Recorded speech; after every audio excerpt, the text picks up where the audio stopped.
So, continuing with our discussion on the conditions for incompressibility, we have seen that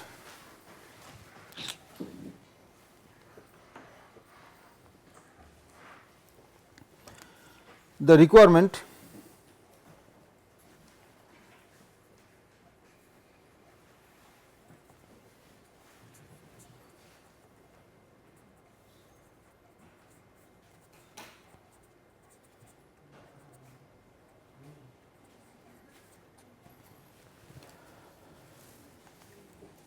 we show that the flow can be treated as incompressible or the velocity field can be treated as solenoidal if we have these two requirements, that 1 by rho c square dp dt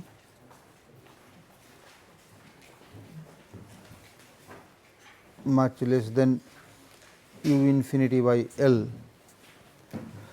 and which we saw that will be satisfied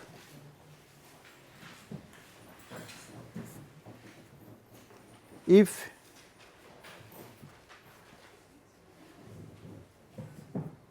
m square is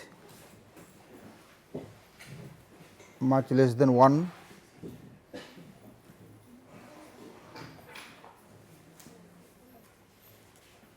n square L square by c square much less than 1, and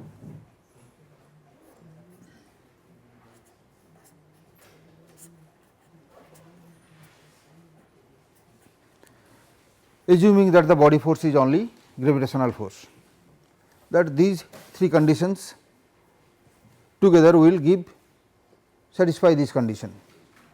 Also we had another requirement which says that what it was 1 by rho c square dp ds at constant rho into ds dt. This also must be much less than u infinity by L. So, we will now see what, of course, as you will see that these are not very important, but just let us complete.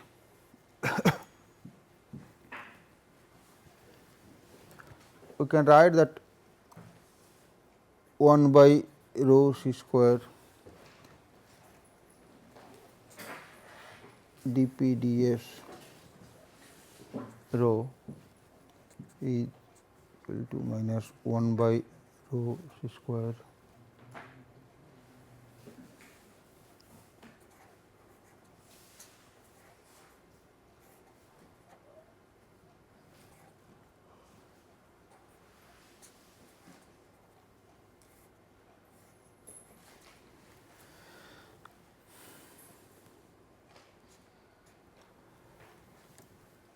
I hope you remember this relation. This is a thermodynamical identity, the product of three partial derivatives and this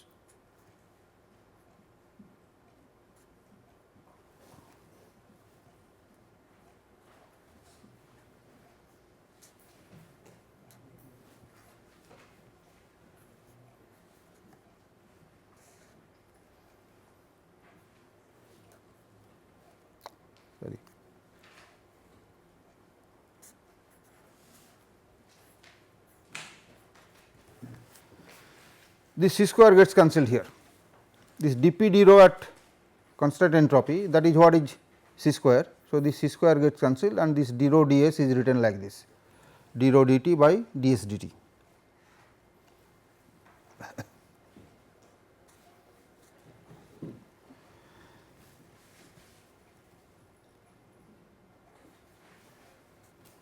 This is written as beta t by C p, or this C p is specific heat at constant pressure, These are all thermodynamical relations, and beta is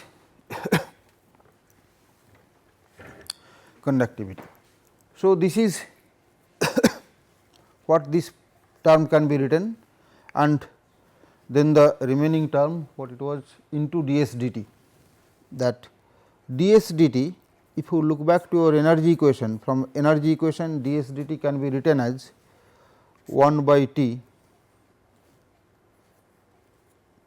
into that phi mechanical dissipation, okay, plus 1 by rho d dx psi of k.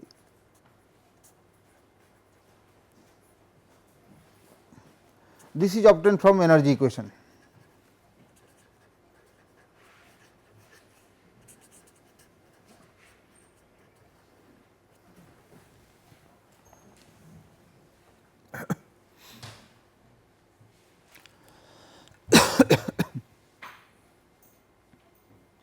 So, this multiplied by this,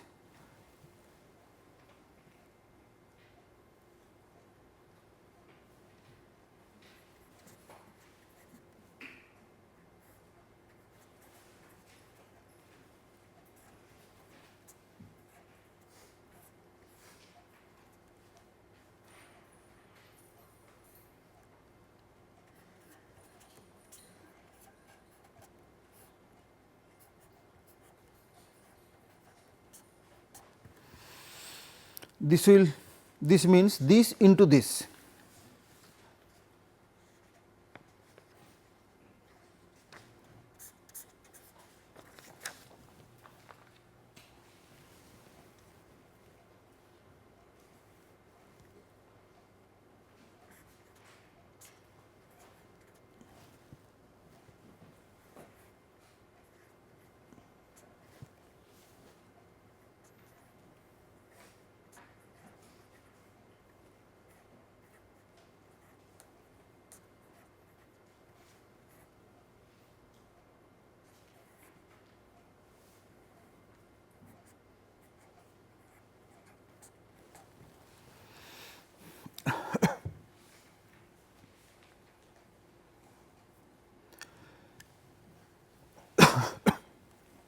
You can look back to the definition of this phi, which is the dissipation of energy per unit mass or per unit volume, depending upon which form you are taking, and from that you can find out what will be the order of this dissipation.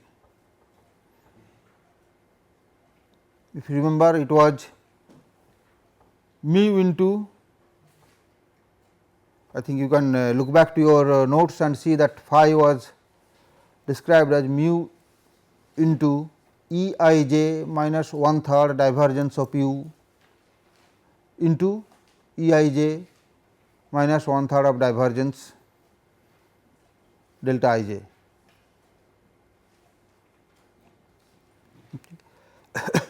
Anyway, the phi is proportional to mu into E I j, the strain rate.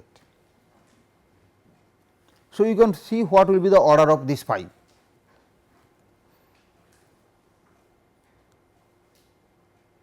What will be the order of that phi? So, here there are two terms. So, if this has to be less than u infinity by L, each of them has to be less than u infinity by L. This beta by Cp into phi and beta by Cp into this quantity, that has to be phi, and this leads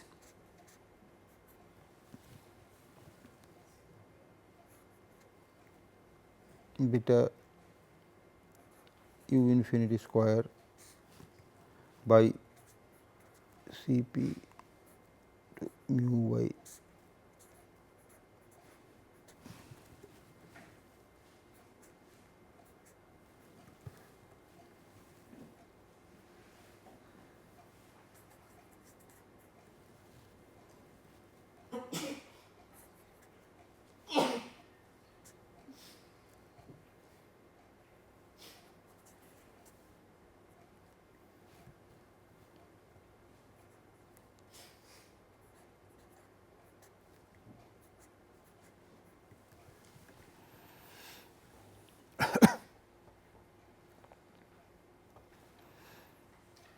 the standard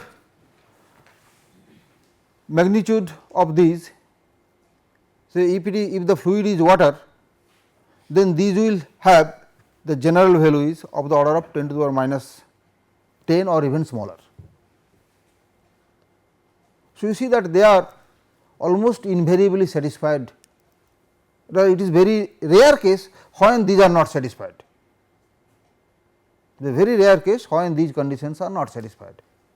So, even when the flow is not really incompressible, the flow is fully compressible, still these conditions are satisfied. Both these quantities are always very small. So, these two conditions are almost invariably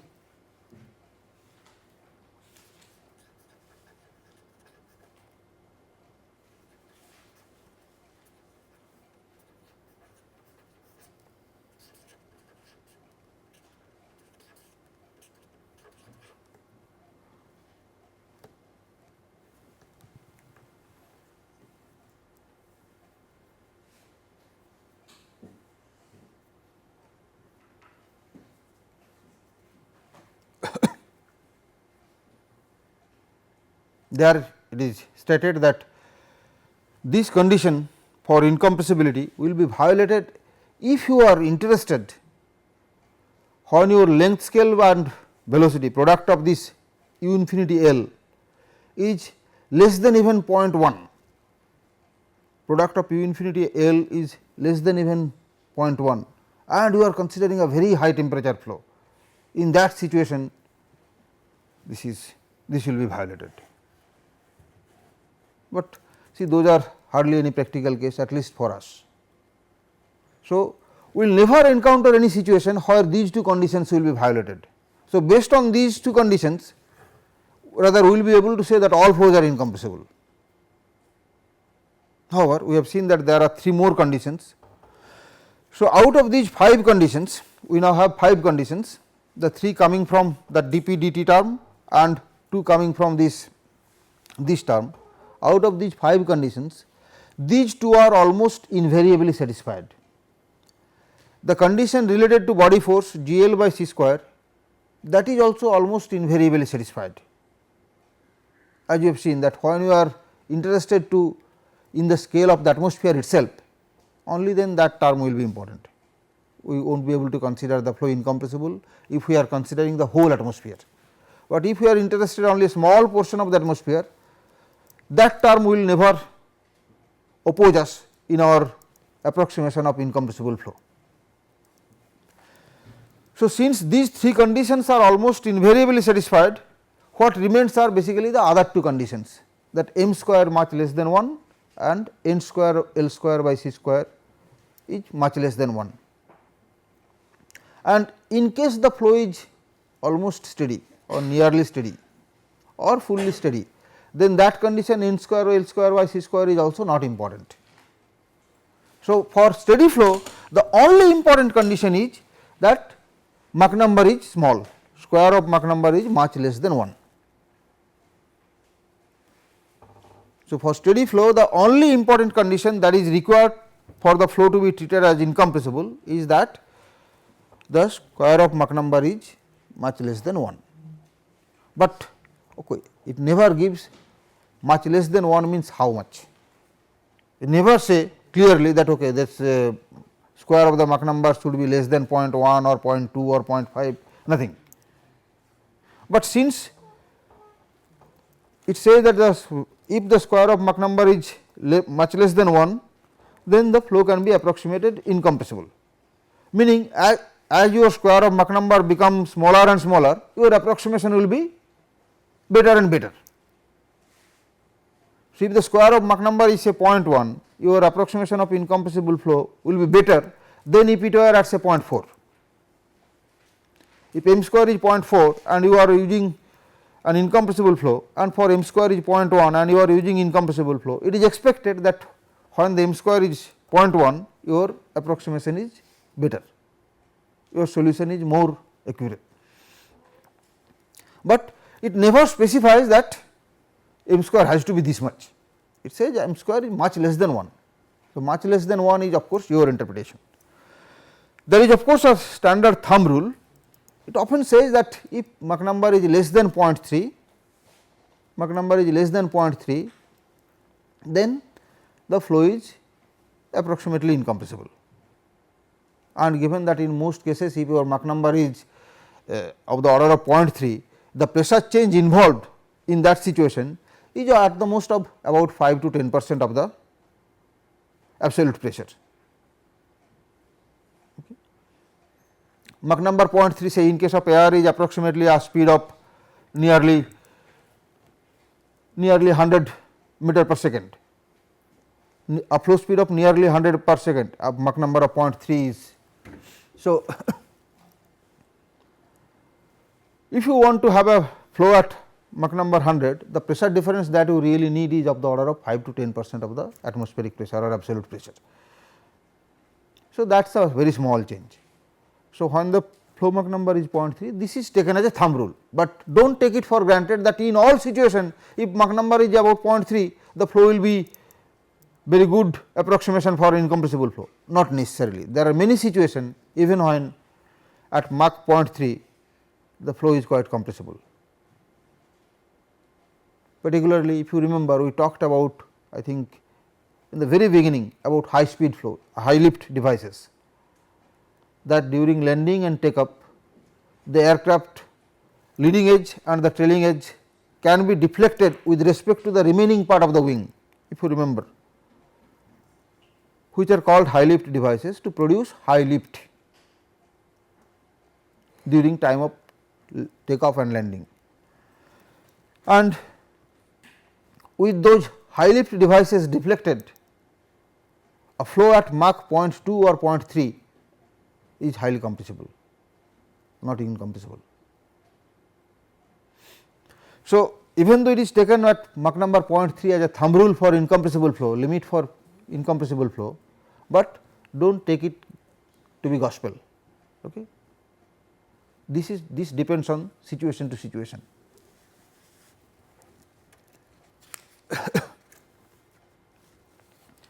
Okay, now let us see then summarize. We have first of all seen that if the flow Reynolds number is very high, then the viscous term in the governing equation can be neglected, or at best it can be neglected for the most part of the flow except a very thin region near the body, except that everywhere else the viscous forces can be neglected. And we have also seen that if the viscous forces are absent, then the circulation around a closed material curve remain independent, and if the circulation was initially 0, it remains 0. And when these viscous effects are absent, any vorticity that is produced, that is also confined within that thin narrow region near the body. Outside that region there will be no vorticity. In other way, when the flow is at very high Reynolds number, we can approximate the flow to be inviscid as well as irrotational, except a very thin region near the body surface, which we call the boundary layer, and outside this boundary layer the flow field is inviscid irrotational. So, at high Reynolds number the flow can be approximated to be inviscid and irrotational. We can forget about that boundary layer, a small part, or whatever solution we obtain, we can call that this is the solution outside the boundary layer. Either way, either we completely forget about the boundary layer, or we say okay, the solution that we are obtaining, it is valid outside the boundary layer. Also we find that there are certain conditions where the flow of a compressible fluid can be considered as incompressible flow, and out of that, in particular if the flow is steady flow, then the only important condition is the Mach number is small. Mach number is small. So, if the Mach number is approaching to 0 and Reynolds number is approaching to infinity, then we can consider the flow to be inviscid, incompressible, irrotational. In the limiting case of Mach number approaching to 0 and Reynolds number approaching to infinity, the flow can be considered as inviscid, incompressible, irrotational. So, let us summarize that most important condition for steady incompressible flow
These flows are of course called ideal flows. By the way, what we mean that Mach number approaching to 0, do not take it this way that the velocity is approaching to 0, no. See, the Mach number is a ratio u by a, where a is the speed of sound. Okay. So, when can it become 0?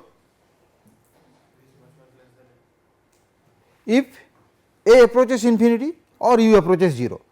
So, here when we say that the Mach number is 0, we never take it or think it this way that u is 0 or u is approaching to 0, it is the other way, a is approaching to infinity, which is actually the case.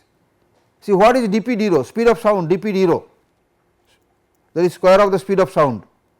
So, in an incompressible flow where density is independent of pressure, what is dp d rho?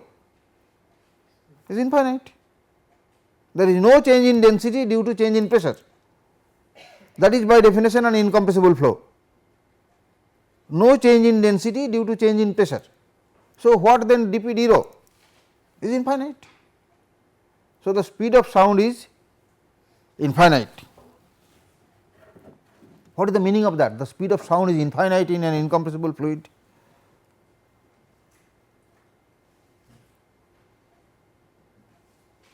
You speak here, anyone at infinite distance will listen instantaneously, will not even take some time. What is speaking? You are disturbing the air. When you speak, you disturb the air. Of course, the disturbance can be done by many things. Even this is also a disturbance. Okay. If a body moves through it, a ball travels through air, that is also disturbing the air. So, any disturbance, it will reach infinite instantaneously. That is what it is. When the speed of propagation becomes infinite, then information reaches instantaneously.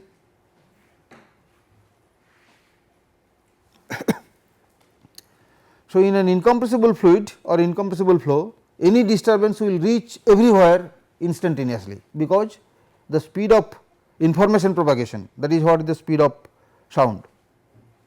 Okay. Speed of sound is a wave, it carries the information. So, the speed of information propagation is infinite, and consequently, any disturbance will reach infinite distance instantaneously, will not take any time. However, if the fluid is not incompressible, that is if dP d rho is not infinite, then it will take some time, it may reach, it may not reach. What it actually happens.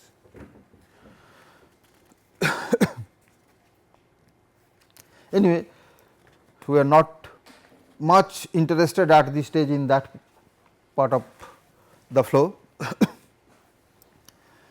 So, we have seen that under what condition we can approximate the flow to be inviscid, incompressible, irrotational, which is ideal flow. And we know already that if the flow is irrotational, if the flow field is irrotational, that is curl of u is 0, or irrotational flow field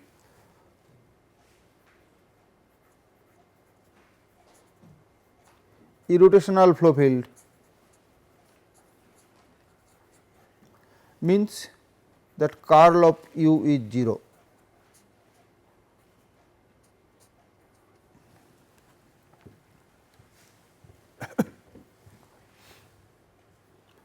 And what does it mean that u is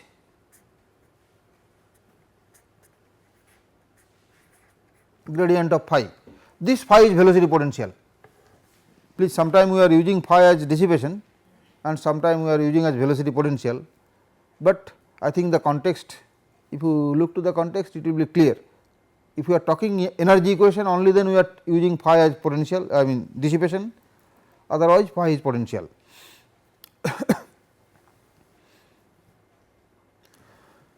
And you see that simplification, instead of the 3 component of the velocity vector, we need only one scalar function of position of time, of course, in general. So, instead of 3 unknowns, we now have only one unknown phi. Once that phi is known, the 3 component of velocity are known from this relation, nothing else. And remember, in this case, earlier also we considered irrotational flow, but in that time we consider the irrotational flow as part of contribution. There are 3 contributions we talked about, one isotopic expansion, one rigid body rotation, and one no expansion, no rotation, but that is only one contribution. But in this case, it is no longer only one part of the contribution to the velocity. In this case, this is the complete velocity. This is the complete velocity. There is no isotopic expansion or no rigid body rotation associated with it. The entire velocity field is irrotational. So, this is what we get from this, and irrotational. That is why these ideal flows are also called potential flows.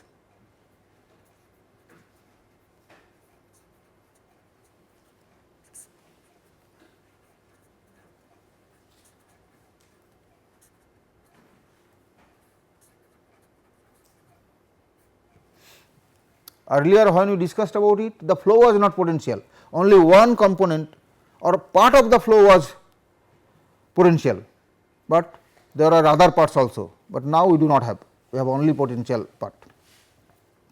And that incompressibility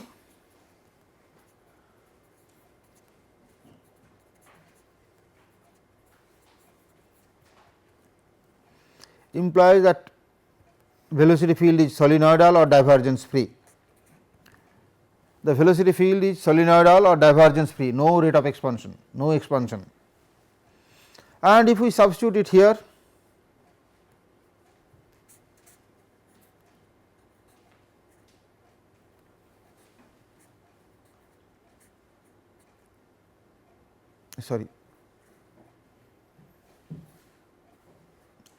divergence gradient of phi, divergence gradient is Laplacian.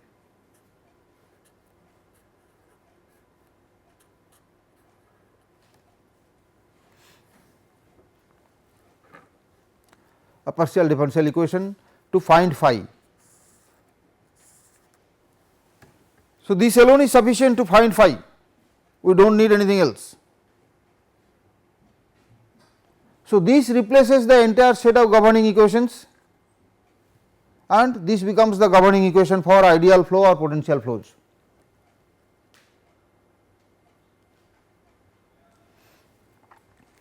Once we find the solution for phi, we can find the velocity field. The conservation equations, of course, the conservation equations are here within it, but we do not need the conservation equations separately. This alone will give us everything. Once we find the velocity field, okay, we need to find pressure, which can be obtained by satisfying the integral form of the momentum equation, that is the so called Bernoulli's equation. Okay. So, once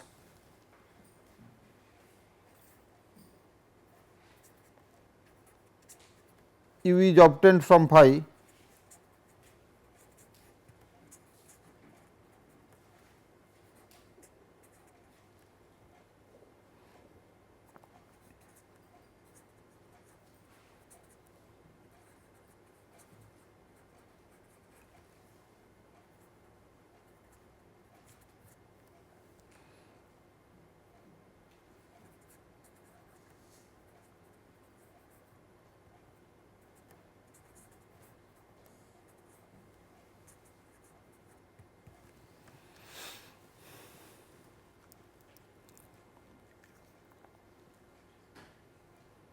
and the solution is complete.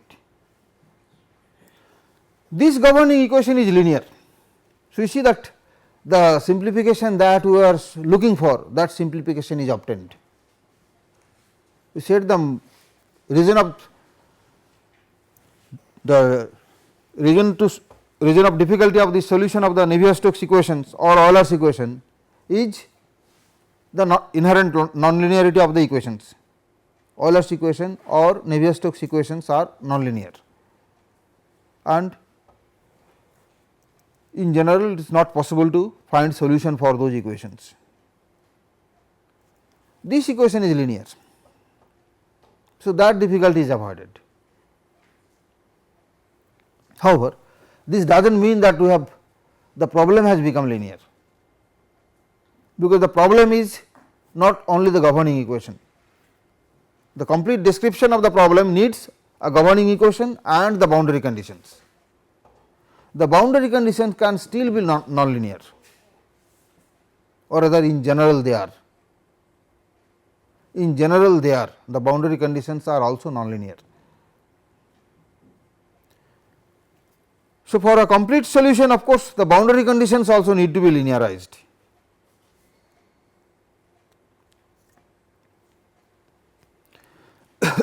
That of course, we will postpone now. We will talk about this linear equation. This already we have mentioned that there are many solutions for this Laplacian of phi equal to 0 unknown, and we talked about some solutions earlier. The solutions are in general called harmonic functions. Laplacian of phi is an elliptic partial differential equation, which needs that phi within the domain of description is continuous. There cannot be any discontinuity, there cannot be any discrete jump, phi has to be very smooth and continuous function. That is a requirement of all elliptic partial differential equation. All this we have already mentioned, we talked about some solutions also. So, all those solutions are now valid, and for the entire flow field, they will now give the entire flow field, not a part of the flow field. It will give the complete flow field. Also, we earlier discussed about different condition, under what condition we can get a unique solution for this problem. We have seen that if it is a singly connected domain, then to get unique solution we must know the boundary condition in the form of either this phi is given or specified on the boundary, or the normal gradient of phi is specified on the boundary, or a combination thereof. In a doubly connected domain, we have also seen that to get Unix in a doubly connected domain, this phi is not a singly connected, sorry, phi is not a single valued function, rather phi is a multi-valued function. If it makes a complete turn around an irreducible curve in a doubly connected domain, then for every turn its value increases by a cyclic constant. The cyclic constant now we can relate with circulation, that every complete turn it makes around an around a irreducible curve, the value of phi increases by a constant, which we call cyclic constant, which can be said okay, the same thing as the circulation in a doubly connected domain. And in such a doubly connected domain, we saw that in addition to the boundary conditions that phi is described on the specified on the boundary, or normal gradient of phi is specified on the boundaries, or a combination thereof is specified on the boundaries. In addition to these boundary conditions, we also need to know the value of that cyclic constant. Unless we know the value of the cyclic constant, we cannot get a unique solution for phi in a doubly connected domain. So, all these of course, now valid for the complete velocity field or complete incompressible flow about any arbitrary body, whatever the body is. So, first of all, if we need the solution of this ideal flow or potential flow or incompressible inviscid irrotational flow about any body, then if the domain outside about any body means we are interested in the flow outside the body, the flow is outside the body, and the domain of the flow is then we can say an infinite domain, flow about an aircraft or say aircraft wing is what it is, flow that is over the aircraft, not within the aircraft, and then there is nothing else in the boundary, the other boundary is at infinity. So, in this case the boundary is at one boundary is at infinity and one on the body surface. If this is a singly connected domain, of course it is in this case, then we can obtain the solution, unique solution, if we know the boundary conditions either in terms of phi known on the surface of the aircraft as well as at infinity, and or the normal gradient of phi known on the surface of the boundary, surface of the aircraft as well as on the infinity. However, if instead of a complete aircraft we have only a single airfoil, a cross section of the wing, which actually means a wing of infinite length, then the domain is two dimensional. Then the domain is two dimensional and domain is doubly connected. This I think we discussed earlier, okay, we will talk once again. And then in addition to the boundary condition, that is either the potential at infinity and on the wing surface or the normal gradient of potential on the wing surface is required. In addition, we need to know that cyclic constant, otherwise we cannot get a unique solution. See, in a two dimensional wing, if we consider a two dimensional wing, the wing is infinitely long. Now, think about any curve which loops this wing. Can you reduce it to point without going out of the domain? You cannot. But think about the complete aircraft. Any curve that loops the aircraft can very easily be reduced to or shrunk to a point without ever going out of the domain.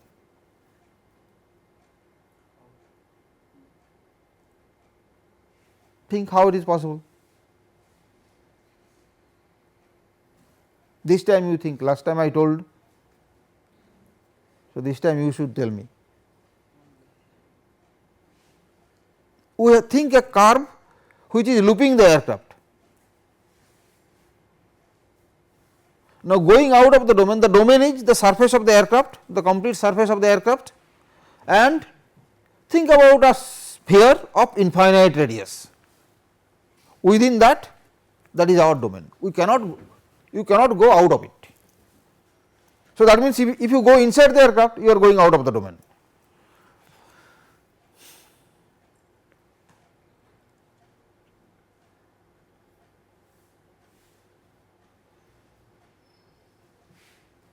It is very easy.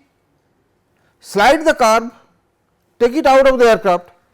In that process, if you think, okay, my curve was not as big as the aircraft, then you stretch it, make it longer, make it bigger, and then go out of the aircraft. Once you go out of the aircraft, you just shrink it.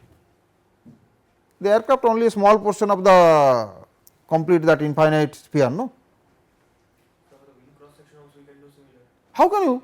This wing is infinitely long. How can you go out? Any wing, any curve which is looping it, how can you go out of it? Which side? Then you have to go through the wing, but within the wing, the inner part of the wing is also out of the domain.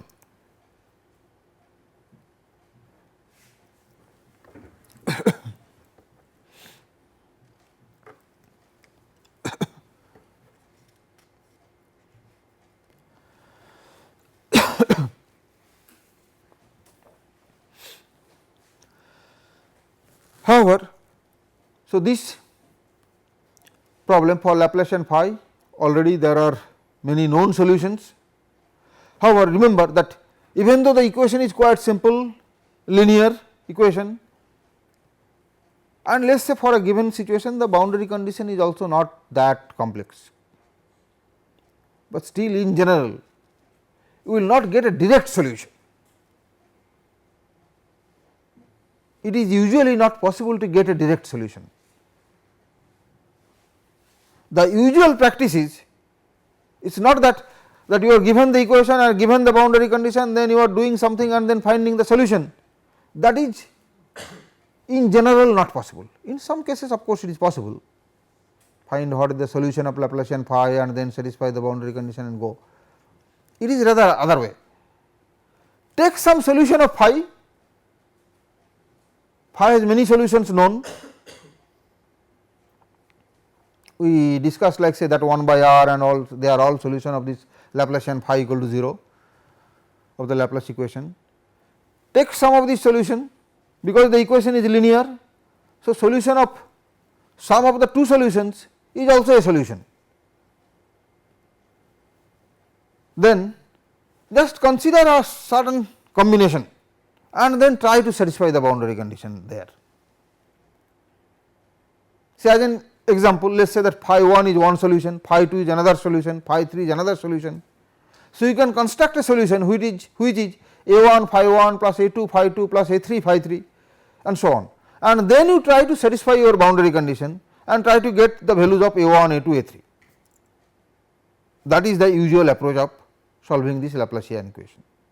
Of course, we will solve few cases and we will see how we are getting some flow before we try to solve flow about an airfoil or wing or aircraft. We know that 1 by r, phi equal to 1 by r gives a solution due to source.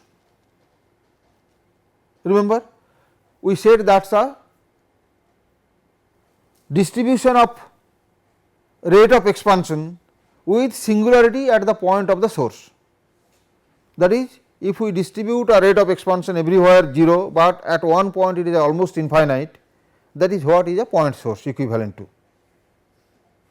Now, your first question will come, let us see, if we distribute rate of expansion, but this is incompressible flow, there is no rate of expansion, how can we have even at rate of expansion even at one point? It is not possible. So, how can we use source? Yes, we can put the source inside the aircraft or inside that body, no problem, because inside the body is not part of the flow. So, even if there is, you imagine there is a source or there is an infinite rate of expansion, it hardly affects the flow, there is no expansion as far as the flow field is concerned.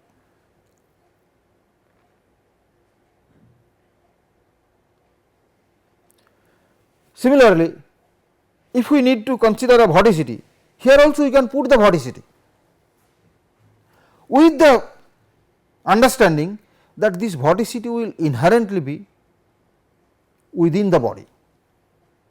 So, that actually there is no rotation is created within the body, within the flow. A point vortex is what? An infinite amount of rotation at that point. Outside that point there is no rotation, but it produces a circular type of velocity field, circular streamlines. We found that gamma by 2 pi r become the velocity field. For an infinite line vortex, a point vortex in 2 dimension is actually an infinite line vortex. So, an infinite line vortex gives velocity at a distance r from that line vortex of the amount of gamma by 2 pi r, where gamma is the circulation about that line vortex. But no rotation, the rotation is or the vorticity is confined to that line or to that point only. Now, if we can make it this way, that the point is no longer within the flow field, it is there, but it is not within the flow field, then the flow is not rotational, there is no vorticity in it, but the effect of vorticity is still there. There is no rigid body rotation, there is no vorticity in it, but that a velocity field, tangential velocity field, that is present.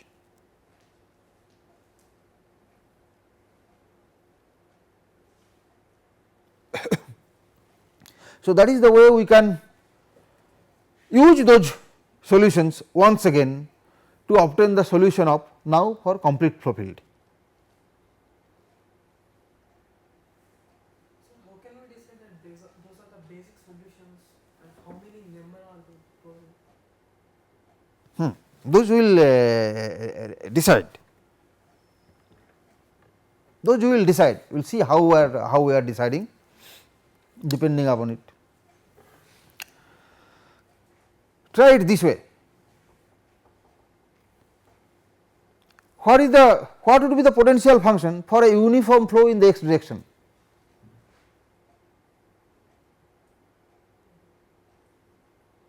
What would be the potential function for a uniform stream along x direction? Straightforward u infinity x. Okay. The potential function for a uniform flow in the x direction is u infinity x, or other way u infinity x represents a uniform flow in the x direction. Okay. Consider another point source. Consider another point source. For simplicity, let us consider it is 2 dimensional. Instead of 3 dimension, let us consider it 2 dimension.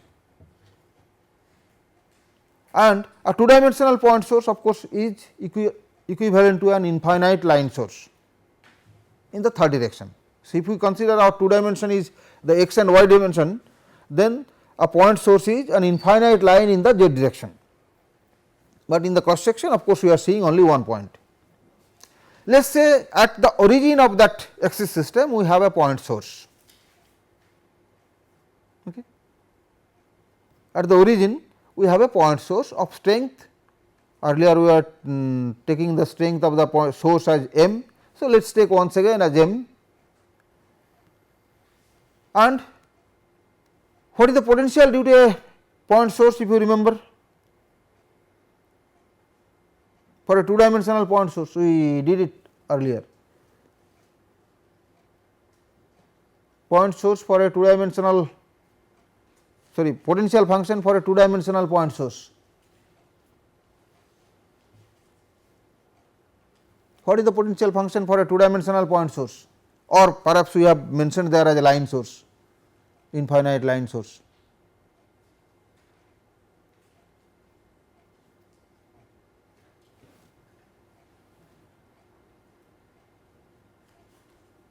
Yes.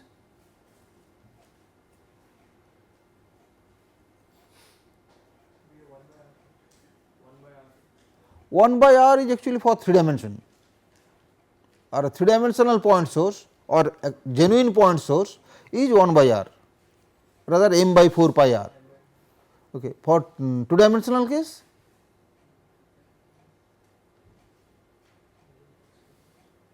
infinite line m by 2 pi log r.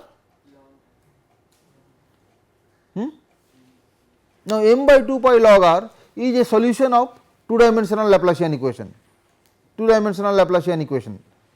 U infinity x is also a solution of 2 dimensional Laplacian equation. Sum of the two will then be a solution of this Laplace equation, because the Laplace equation is a linear equation. So, we can superimpose solution. U infinity x is a solution, m by 2 pi log r is also another solution. We combine the two solution, combine and then see what it is. Please do it. Find out the velocity field, find the velocity field.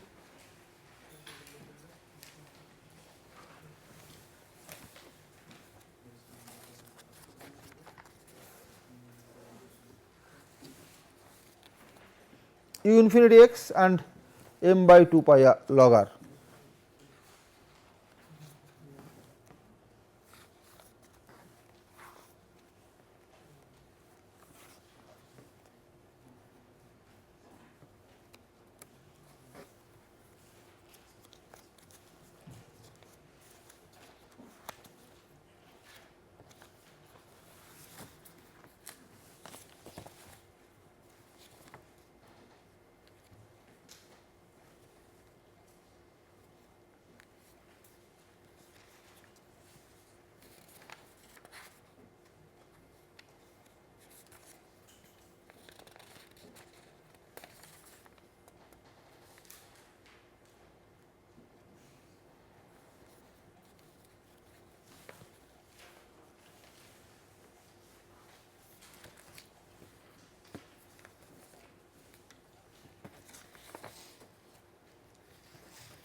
Better still, write the stream function, write the stream function.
What is psi? The stream function. U infinity? U infinity?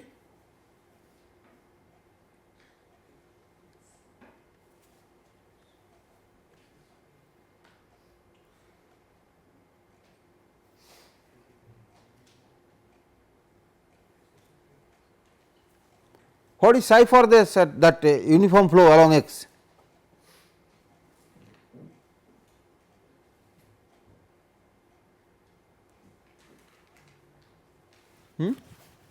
Stream function for uniform flow along x.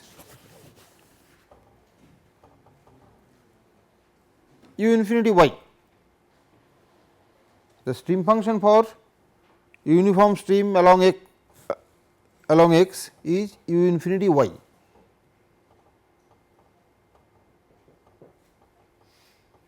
See, some of these things are is better to remember every time. Of course, you can get all these by starting from the definitions, that u equal to d phi dx equal to d psi dy. Using the definition of phi and psi, you can find phi and psi all right, but for some of these basic solutions it is easier to remember instead of trying to derive every time, and when it is so easy to remember. Potential function for stream uniform stream along x is u infinity x, stream function for uniform stream along y is u infinity y.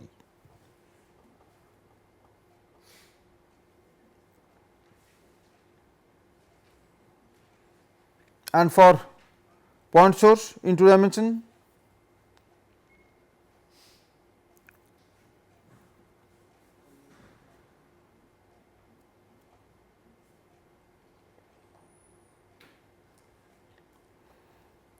okay, can you say what will be the streamlines for a point source?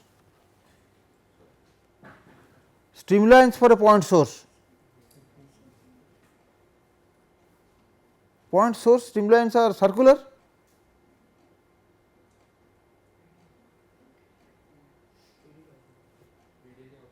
Radial, just rays. Then what will be the stream function? You know, a constant stream function represents a streamline, that also we have done earlier. Psi equal to constant represents a streamline. So, what will be the stream function? When the streamlines are just radial lines.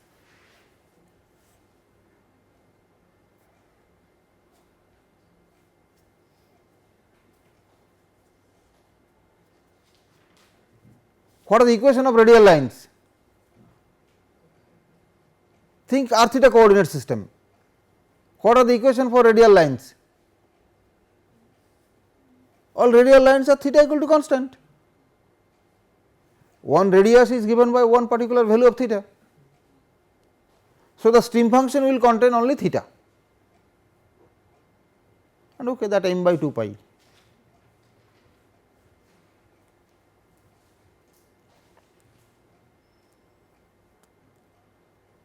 Then of course, there is a question of sign, whether plus or minus. So, what we have taken, you should be consistent, that is all.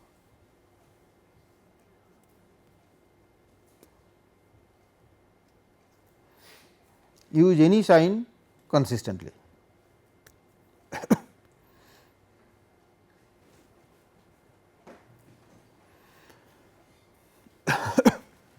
Anyway, we will continue it next time.